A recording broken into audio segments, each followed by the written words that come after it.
वाहेगुरु जी का खालसा, वाहेगुरु जी की फतेह। भारत के अंदर सिखों के ऊपर बहुत बार हमले होते हैं, लेकिन यहाँ पर हद तब पार हो गई जब भाजपा के ही एक मंत्री ने एक सरदार, एक गुरसिख के सर के ऊपर चप्पल दे मारी। बंगाल के अंदर बीजेपी के एक मंत्री है, इन्होंने एक सरदार गुरसिख के ऊपर चप्पल से वार कर दिया। इसके बारे में पूरी जो खबर है, पूरी जानकारी है, वीडियो के अंदर आगे आपको बताएंगे। दूसरी बड़ी खबर बताएंगे कनाडा की पार्लियामेंट के बाहर सिखों ने इतना बड़ा धरना दिया है कि पूरी दुनिया के जितने भी इंटरनेशनल मीडिया है उनके अंदर भी ये खबर लग चुकी है कि सिख कम्युनिटी मोदी का विरोध कर रही है। प्रधानमंत्री मोदी G7 समिट के अंदर इनको क्यों बुलाया गया।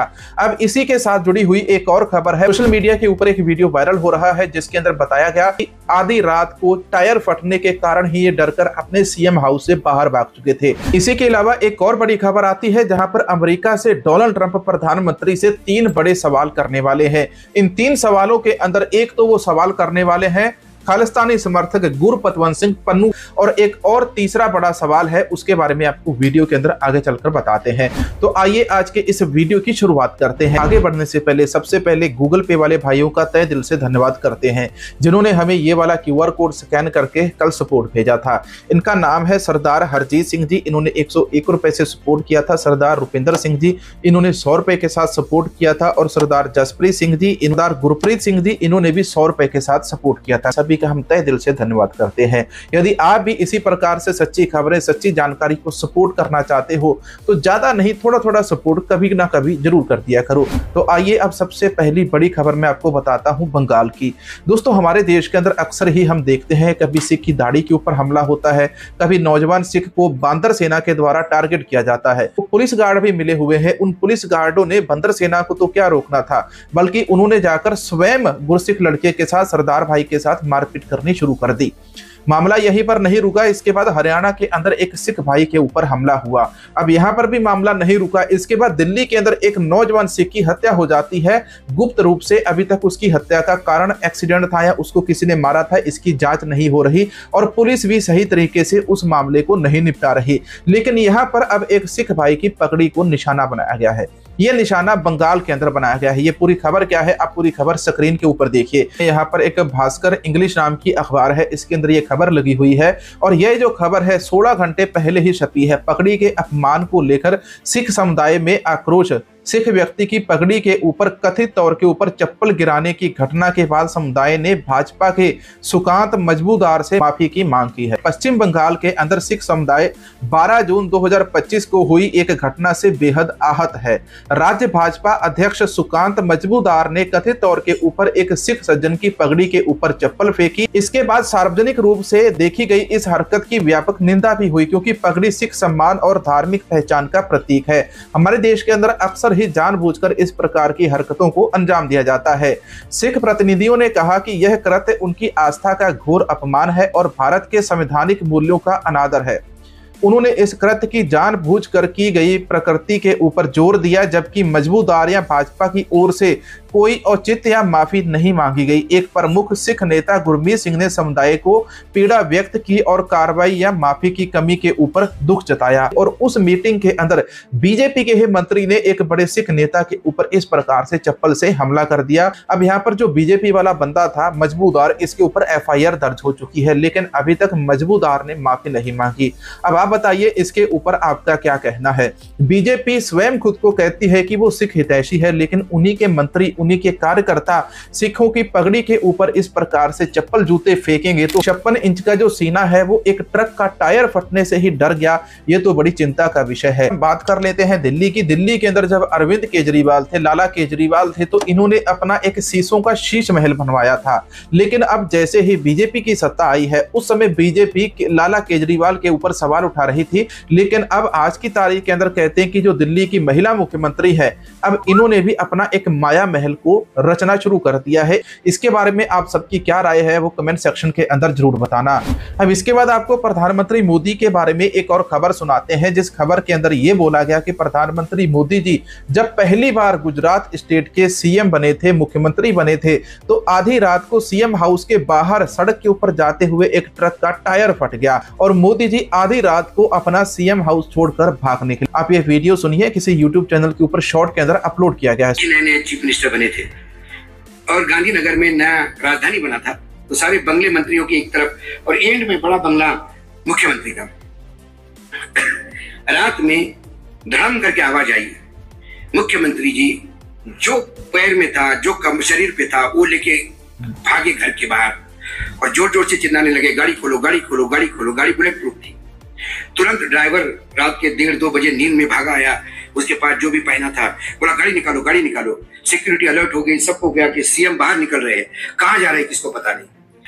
फिर ये गाड़ी से भी उतरने में बाहर डर रहे थे, तो इन्होंने कांच नीचे की है। बड़ी जानकारी, बड़ी खबर बताते हैं दोस्तों। जैसा मैंने आपको शुरुआत के अंदर बताया कि इजराइल और ईरान, इन दोनों के साथ सिखों का क्या संबंध है। यहाँ पर एक नक्शा शेयर किया गया सबसे पहले इजराइल की तरफ से। आप ये इसकी तस्वीर भी इधर देख सकते हैं। ऐसा ही नक्शा पहले जर्मनी के द्वारा वहां के स्कूलों के अंदर पढ़ाया जा रहा है, लेकिन इजराइल के द्वारा वो नक्शा वहां पर शेयर किया गया, जिसके अंदर जम्मू कश्मीर, लद्दाख और जो 7 सिस्टर का हिस्सा है, इसको 7 सिस्टर को चाइना के अंदर मिला दिया, जम्मू कश्मीर और लद्दाख को कहते हैं कि पाकिस्तान के अंदर मिला दिया। ये तस्वीर इंटरनेट के ऊपर घूम रही थी। और इसके अलावा अब इसके बाद एक दूसरी और तस्वीर सामने आ गई। इस तस्वीर के अंदर जो हमारा खालसाई निशान साहिब है, जो खंडा है निशान साहिब के ऊपर लगाया जाता है। वैसे तो हमारा जो खंडा है ये असल के अंदर असली खंडे की तस्वीर नहीं है, ये अंग्रेजों के द्वारा जो शक्ल दी गई हमारे खंडे को वो यहाँ पर दिखाई जाती है। लेकिन चलो उसको भी मान लो, यहाँ पर ये जो खंडा है और हमारा निशान साहिब है, जब इसको ईरान के फ्लैग के साथ जोड़कर देखा गया तो दोनों के अंदर बहुत सारी समानताएं। खंडे वाले फ्लैग को ईरान के फ्लैग के साथ मिलाते हैं तो उसके अंदर यह तस्वीर निकलकर सामने आती है। दोनों की दोनों जो हूबहू शक्ल है वो बिल्कुल एक जैसी है। आखिर इसके अंदर क्या इत्तेफाक है? क्या इसके पीछे कोई राज है? क्या इसके पीछे कोई षड्यंत्र है? तो ये सारी जो जानकारी है वो भाई आप मुझे कमेंट सेक्शन के अंदर जरूर बताना। तो अब आपको कनाडा की सबसे बड़ी खबर बताते हैं। कनाडा के अंदर प्रधानमंत्री मोदी जी G7 समिट के लिए पहुंच चुके हैं। अब कनाडा के अंदर पहुंचे हैं या नहीं पहुंचे हैं तो मीडिया देकर खबरें आएंगी तो उसी के अंदर सबको पता चलेगा। लेकिन सिख संगत ने, सिख भाइयों ने इकट्ठे होकर खालिस्तान के झंडे लेकर कनाडा की जो पार्लियामेंट है, कनाडा की पार्लियामेंट के बाहर जाकर धरना दे दिया और प्रोटेस्ट कर दिया और कनाडा की सरकार को कह दिया कि आपने मोदी को बुलाकर यहाँ पर गलती की है। अब यहाँ पर सिखों का ये जो इकट्ठ हुआ था, अब इनकी जो खबर है हर एक देश के अंदर 210 से अधिक जो देश है उन सभी देशों तक पहुंच चुकी है। क्यों पहुंची है? क्योंकि G7 समिट होने वाला है। दुनिया के जितने भी इंटरनेशनल मीडिया है सभी की निगाहें इस समय कनाडा के ऊपर है और कनाडा से अब सिख भाई जो खालिस्तान की मांग कर रहे हैं, खालिस्तान के लिए लंबी लड़ाई लड़ रहे हैं, तो इन सभी की जो खबर है पूरी दुनिया तक दिखाई जा रही है। जिसके अंदर सिख भाइयों ने यह बात बोली कि कनाडा के अंदर हरदीप सिंह निज्जर की हत्या करवाई गई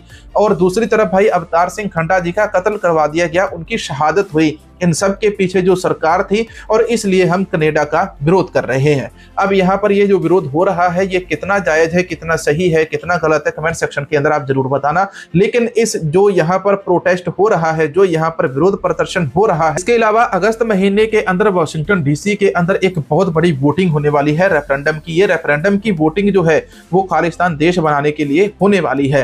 अब वहां पर जो रेफरेंडम की वोटिंग होगी उसको परमिशन किसने दे दी? पहले ये जो वोटिंग थी लॉस एंजलिस के अंदर हुई थी, इसके बाद यही जो वोटिंग है अब 17 अगस्त को वाशिंगटन डीसी के अंदर होगी। तो इनको वहां पर डीसी के बाहर वोटिंग करवाने की परमिशन किसने दी?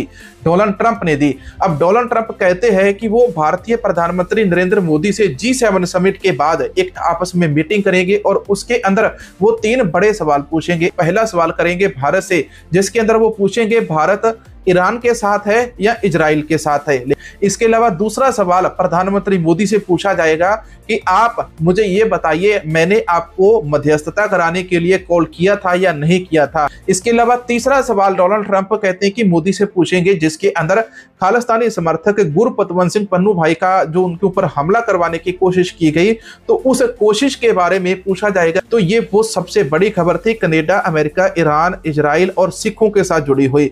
दूसरी तरफ जो बीजेपी मंत्री है भारत के अंदर सिखों के ऊपर जूते बरसा रहे हैं। सोशल मीडिया के ऊपर अक्सर जो गंदगी परोसी जाती है, इस गंदगी को मिटाने वाले भाई अमृतपाल सिंह महरो, पंजाब पुलिस ये कहती है कि अमृतपाल सिंह महरो दुबई भाग चुके हैं, लेकिन उनके वकील साहब कुछ और कहते हैं। जो बठिंडा पुलिस है वो कहती है कि उन्होंने अमृतपाल सिंह महरो के जितने भी सोशल मीडिया अकाउंट है उन सभी को इमीडिएटली बैन करवा दिया है। लेकिन यहीं पर सबसे बड़ा सवाल ये उठता है, जब अमृतपाल सिंह महरो और उनकी टीम जब पुलिस के पास शिकायत लेकर गए थे कि दीपिका लुथरा का अकाउंट बंद करवाओ, इसके अलावा कमल कौर भाभी का जो अकाउंट है इसको भी बंद करवाओ, ये अश्लील और वल्गर कंटेंट सोशल मीडिया के ऊपर परोस रहे हैं जिसके कारण बच्चे खराब हो रहे हैं। तो वहां पर पुलिस ने उनके अकाउंट्स के ऊपर कोई भी एक्शन क्यों नहीं लिया? अमृतपाल सिंह मैरो ने अभी तक कोई भी वीडियो डालकर इस चीज की कोई भी उन्होंने जिम्मेवारी नहीं ली कि उन्होंने जो लड़की है उसको मारा है। सच में भाई अमृतपाल सिंह मैरो दुबई पहुंच चुके हैं, वहां पर भाग चुके हैं, क्या चीजें हैं क्या नहीं, इसके बारे में आप क्या कहेंगे?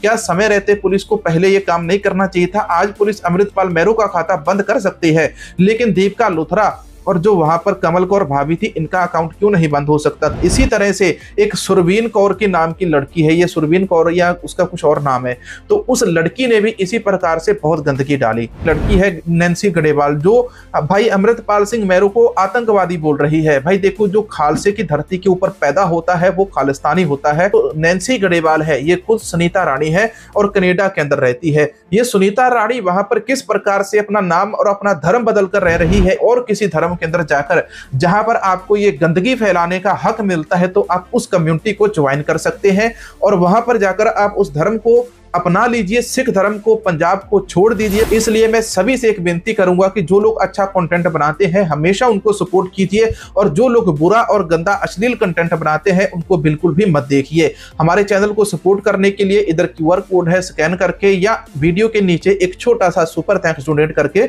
सपोर्ट कर सकते हैं। मिलेंगे नए वीडियो नई जानकारी के साथ। वीडियो को आगे सभी के साथ शेयर जरूर करना। वाहेगुरु जी का खालसा, वाहेगुरु जी की फतेह।